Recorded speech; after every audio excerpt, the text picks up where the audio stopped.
Eh bien bonjour à tous et bienvenue pour cette review de la saison d'anime été 2020 qui touche enfin à sa fin. On va voir ensemble ce que cette saison avait de mieux à nous offrir, et quoi de mieux pour commencer qu'un anime que les fans attendaient depuis déjà 4 ans.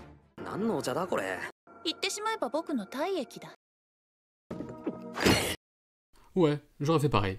Et oui, ReZero est donc revenu après 4 ans, et le problème s'est vite fait ressentir puisqu'après 2 épisodes super hype, je me suis rendu compte que j'avais complètement oublié les événements de la saison 1, et je comprenais absolument rien. Après un revisionnage nécessaire de la première saison, j'ai donc pu me concentrer sur celle-ci qui, honnêtement, fait très fort.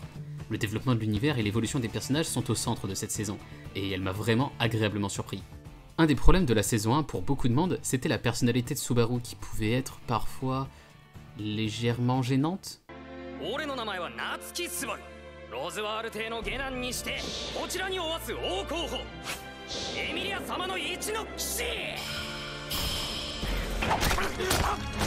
Ce type n'est pas un athlète, vous allez le comprendre.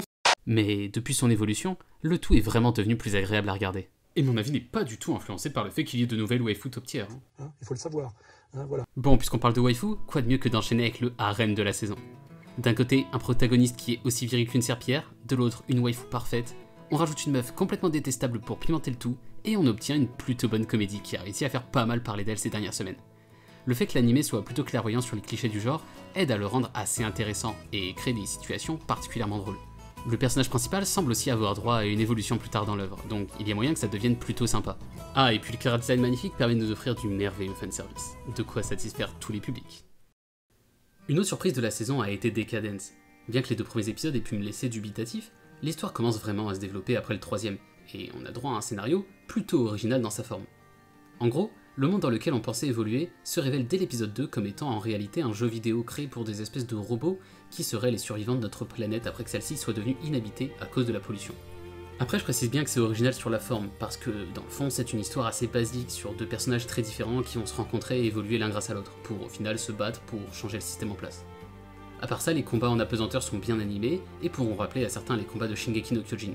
Les personnages bien qu'assez basiques comme je l'ai dit, sont quand même eux aussi assez intéressants.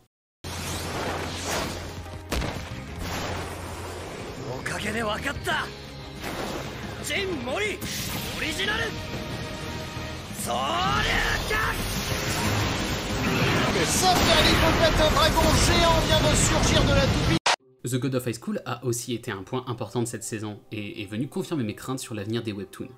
Après Tower of God, j'avais déjà ce sentiment, mais je pense que le format 13 épisodes ne convient pas aux adaptations de webtoons.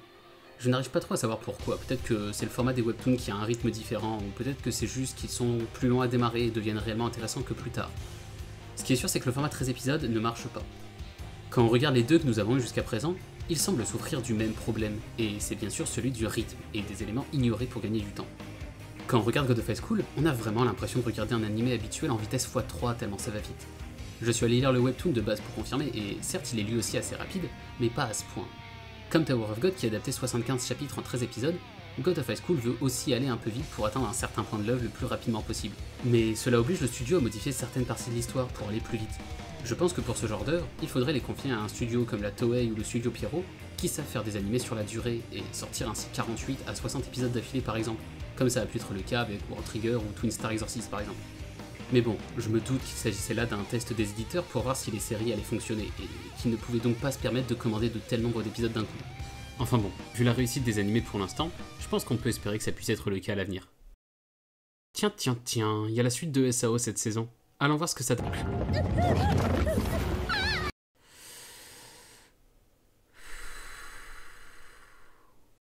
Bon, si vous me suivez sur Twitter, vous connaissez déjà mon avis sur cette suite, puisque l'anime a été si mauvais que je me suis senti obligé de faire un thread dessus pour évacuer mon dégoût. Pour ceux qui n'auraient pas suivi, on a comme d'hab affaire à du SAO, des viols et agressions sexuelles gratuites, des personnages écrits avec le cul, des incohérences partout, un rythme horrible, bref, on est habitué. Je vais cependant pas m'attarder plus sur le sujet puisque je compte faire une série de vidéos sur SAO dans le futur. Passons donc plutôt à l'anime qui a fait le plus parler de lui cette saison, à mon grand étonnement.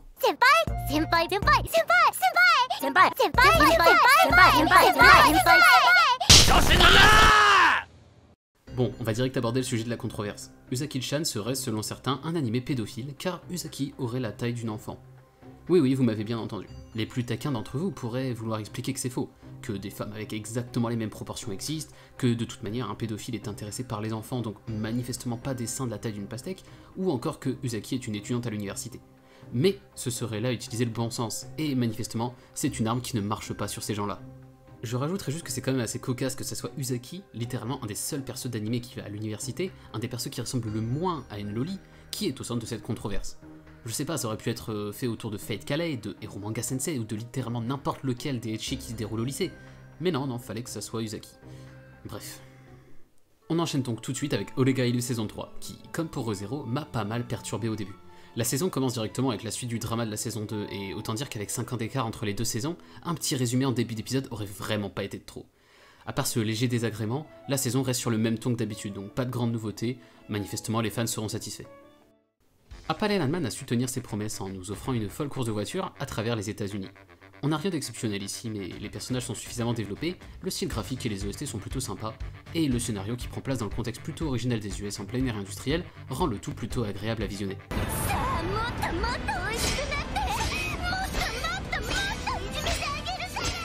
Jusque-là, c'est allé, mes amis, jusque-là. Bon, bah c'était la saison 5 de Food Wars du coup. Oh non, oh my god, non, non, non. Pour être franc, j'avais beau être très fan des premières saisons, la 4 avait déjà commencé à me décevoir, et cette 5ème va beaucoup trop loin pour moi. On suit Soma et ses potes compétiter au grand tournoi de cuisine The Blue face à des cuisiniers, ce qui veut dire qu'ils sont en fait des cuisiniers appartenant à la pègre, cuisinant pour des barons de la mafia et autres chefs de gang. Ils ont bien sûr des designs complètement chelous et cuisinent avec des outils comme des tronçonneuses, des guillotines ou encore la seringue de Toga. Détective Millionnaire est lui aussi revenu, et bien que son retour avec l'épisode 3 ait été plutôt décevant, il est ensuite énormément remonté dans mon estime avec les épisodes suivants. Le concept du millionnaire a enfin été utilisé plus intelligemment, quand Kanbei découvre que son entreprise familiale serait peut-être impliquée dans des activités illégales assez graves. Les persos ayant reçu pas mal de développement, et l'histoire prenant un tournant intéressant, je suis assez intrigué par ce que les derniers épisodes auront à offrir. Dans le même genre, on retrouve le nouvel animé Netflix original qui vient juste de sortir et dont tout le monde parle, Great Pretender. Franchement, si vous n'avez pas encore vu ça, allez-y. Je suis pas un fan de Netflix, mais je suis bien forcé d'admettre que sur leurs animés originaux, ils savent ce qu'ils font. Je peux pas imaginer The Great Pretender sans Netflix, tant il est différent de ce dont on a l'habitude. Déjà, le fait que les personnages parlent dans différentes langues pendant un petit moment, mais aussi la façon dont est représenté Hollywood et la société américaine en général, les gangs, etc. C'est quelque chose que je n'avais jamais vu auparavant en animé. Ah, et d'ailleurs, l'ending de l'anime est le putain de son du même nom, Great Pretender de Freddie fucking Mercury. Juste incroyable quoi. Enfin, ce serait encore mieux si Netflix te forçait pas à passer l'épisode suivant sans te demander ton avis dès que l'ending commence, mais bon. Bref, pendant qu'on en parle, Netflix a aussi sorti un deuxième animé original cette saison, qui a tout autant fait parler de lui. Salut à toi, jeune rescapé.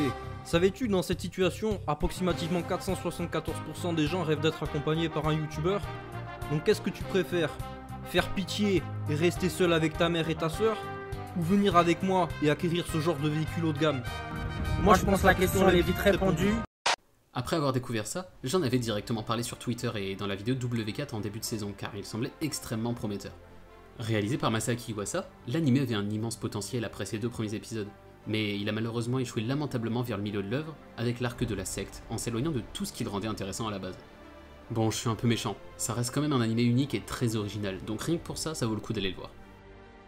Dans l'ensemble, cette saison aura été plutôt faible. Bien qu'on ait eu plusieurs bons animés, on n'a rien eu de transcendant, et c'est aussi logique quand on sait que le nombre de nouveaux animés tout court cette saison était vraiment faible par rapport aux autres saisons, pour des raisons qui me semblent évidentes.